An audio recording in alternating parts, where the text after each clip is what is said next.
രണ്ടുപേരെ ഒന്നിച്ച് ജീവിക്കാൻ തീരുമാനിക്കുന്നത് വിട്ടുവീഴ്ചയുടെ ലോകത്തേക്കാണ് അവർ ജീവിക്കുന്നത്. പരസ്പരം കൊണ്ടും കൊടുത്തും പറഞ്ഞും അനുഭവിച്ചും ഒക്കെയാണ് അവർ ജീവിക്കുന്നത്, ഒരു വിട്ടുവീഴ്ചയോടുകൂടി.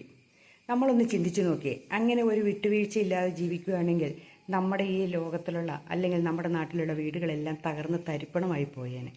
പരസ്പരം ഒന്ന് അംഗീകരിക്കുകയും പരസ്പരം ബഹുമാനിക്കുകയും പരസ്പരം സ്നേഹിക്കുകയും ഒക്കെ ചെയ്തിട്ടുണ്ടെങ്കിൽ നല്ലത് തന്നെയാണ്.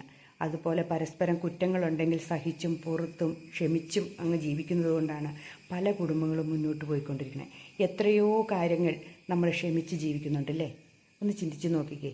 പലപ്പോഴും നമുക്ക് പറയേണ്ട കാര്യങ്ങൾ നമ്മൾ പറയാതിരിക്കുന്നുണ്ട്. ക്ഷമിക്കാൻ പറ്റില്ലാത്ത കാര്യങ്ങൾ പോലും നമ്മൾ ക്ഷമിക്കുന്നുണ്ട്. കാരണം എന്താണെന്നറിയോ? കുടുംബം എന്ന ആ സംഭവം ഒന്നിച്ചു കൊണ്ടുപോകാൻ വേണ്ടി മാത്രം.